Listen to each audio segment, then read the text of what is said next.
Today I'm in Sumter County, Georgia, exploring the Andersonville National Historic Site, where 13,000 Union soldiers died, not in battle, but from the conditions of their captivity.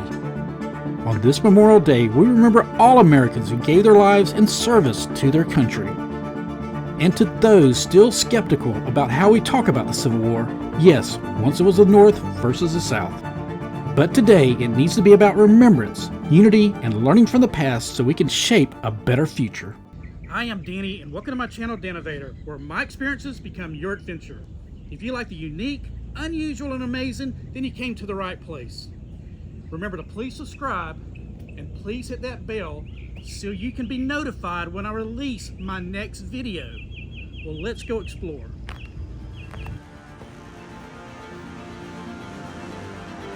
The stories inside the National Prison of War Museum aren't just about Andersonville. They reflect the experiences of American POWs across every war.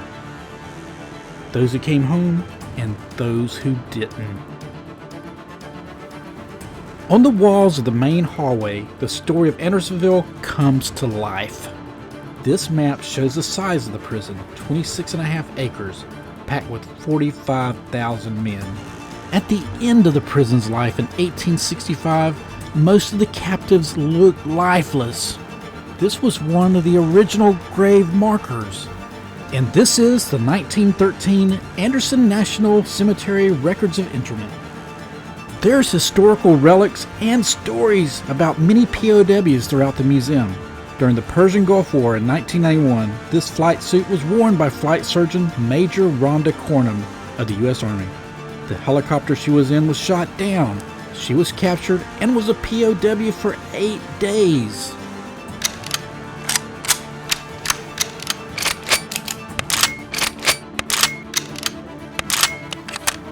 If you are captured, they tell you to drop your weapons, stay in line,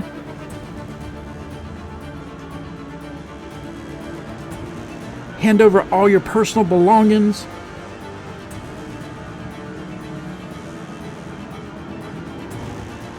and realize that for you, the war is over.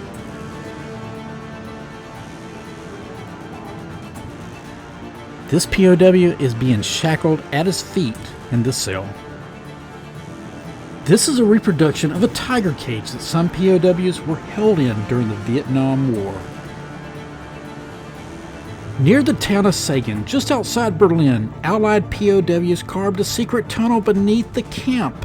It was the Great Escape, one of the boldest breakouts of World War II. This tunnel, a symbol of hope and defiance.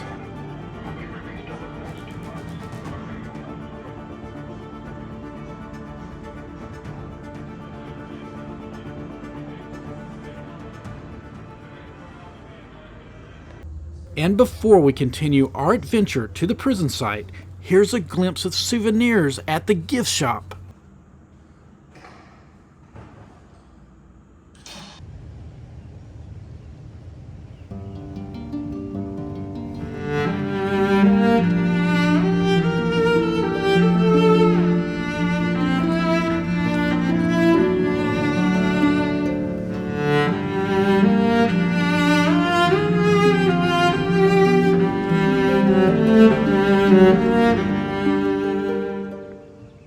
This is the Andersonville Historic Site.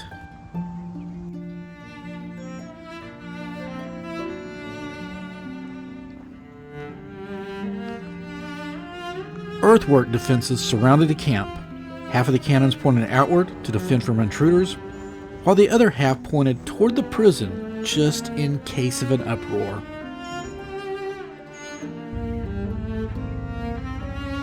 It's amazing how peaceful this place is today. But during the war, this was a place of unthinkable hardship. Over 45,000 Union soldiers were held at Andersonville, and nearly 13,000 died. Civil War prisons were tough everywhere. Supplies were low. Conditions were rough on both sides. But the scale of suffering here still echoes. There are many amazing monuments that are erected to remember the souls who died at Andersonville. These markers show where wells were dug by prisoners to try to reach a clean water source. Some of the wells were probably an attempted escape route.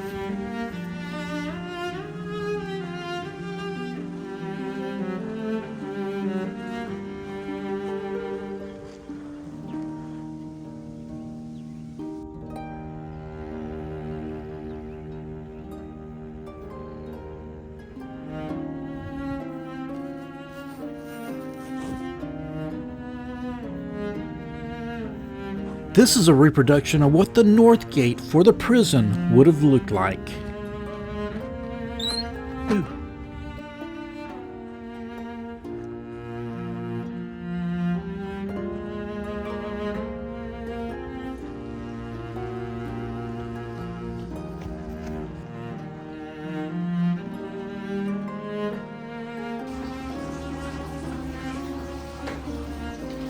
This structure, the Providence Spring Monument, was placed over a miraculous natural spring which was revealed to the prisoners after a storm, replacing their contaminated flowing water source.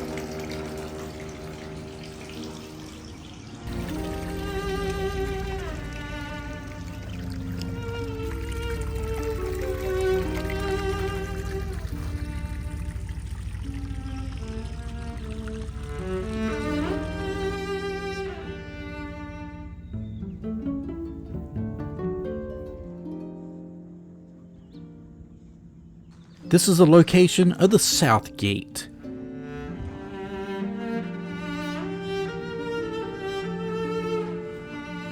From this vantage point, Captain Henry Wirtz observed the operation of his prison camp. After the war, he will be tried and executed in Washington, D.C.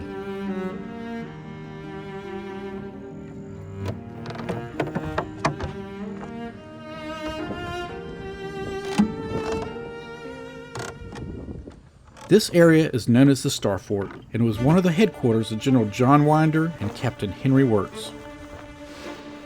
Notice how this cannon is trained toward the prison to prevent riots and large-scale escape attempts. Near the Star Fort was the makeshift hospital. Because of how quick the prisoners became sick from the overcrowded conditions, one can only imagine the haunting noises that bellowed from this side of the camp. As I worked my way finishing my loop around the prison grounds, I stopped by this area called the Sinks. This creek served as a bathing area and a latrine. It was also the source of drinking water before the natural spring sprouted. Contamination from human waste led to thousands of cases of dysentery and diarrhea.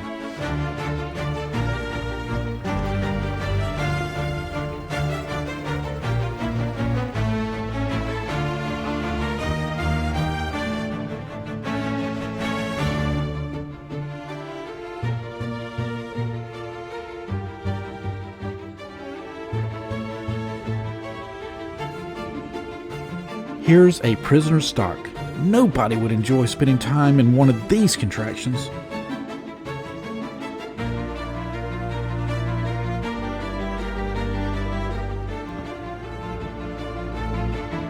These tents give you a glimpse of what the prisoners' shelters were like in this open, exposed space.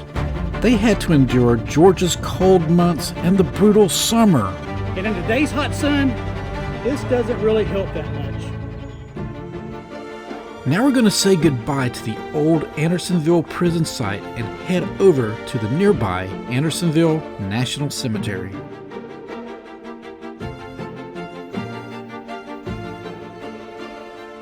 We are greeted with the Georgia Monument, depicting how prisoners of war rely on each other for support and camaraderie during their ordeal.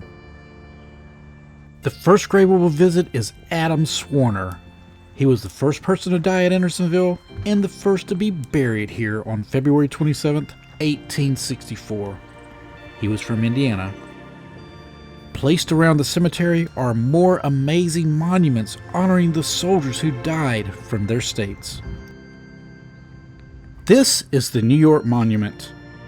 There were more soldiers who died at Andersonville from New York than any other state. On the other side is a scene depicting faith and camaraderie, which are needed to survive prison life.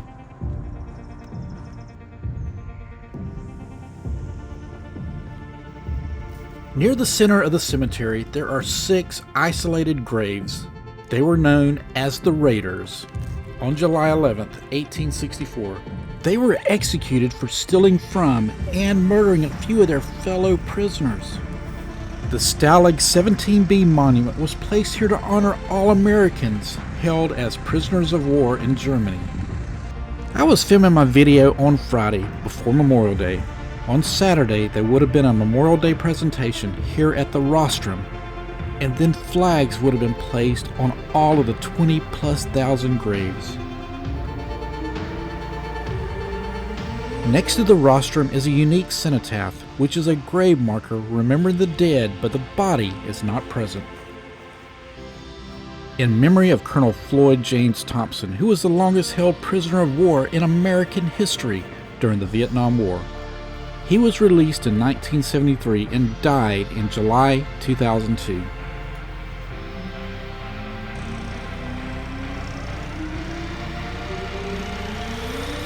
Back in the center of the cemetery was once a grave that was also an empty tomb.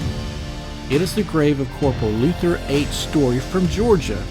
He received the Medal of Honor for his actions on September 1st, 1950 during the Korean War when he sacrificed his life for his fellow troops. His remains were finally identified on April 20th, 2023.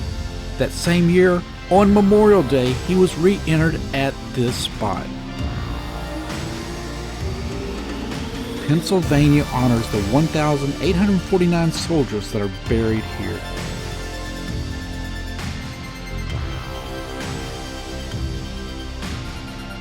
Located northeast of the cemetery in Section H is another famous grave.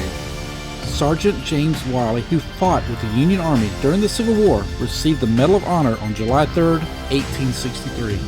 After fighting at Gettysburg, he was later captured by the Confederacy and brought to Andersonville, where he died on February 7, 1865.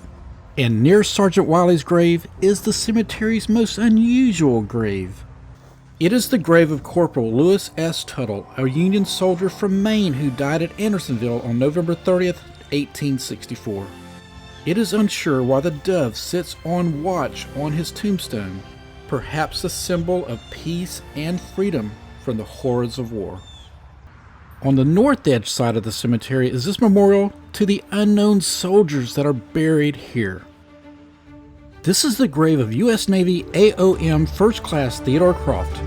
He was one of the first men killed at Pearl Harbor, which also made him one of the first U.S. casualties of World War II. John Bickle once was a prisoner at Andersonville. In 1909, he would return to Georgia and become the cemetery superintendent.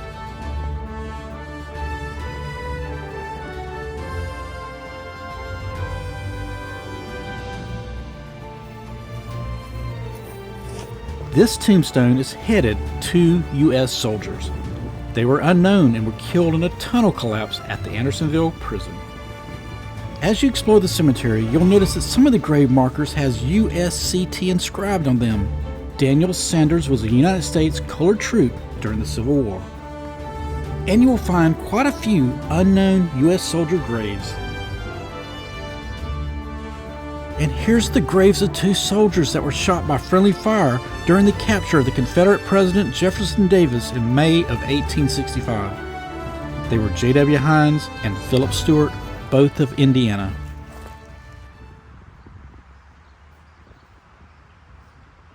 Andersonville National Cemetery is currently serving as a final resting place for U.S. military veterans, their spouses, and any dependent children.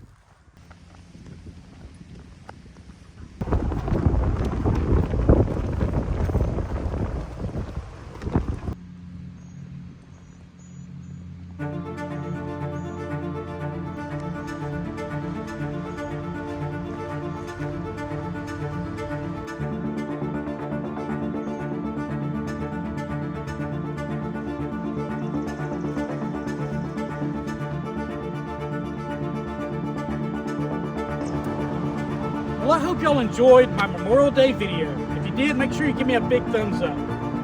And always remember, your adventure awaits with the Danovator. I'll see y'all the next time.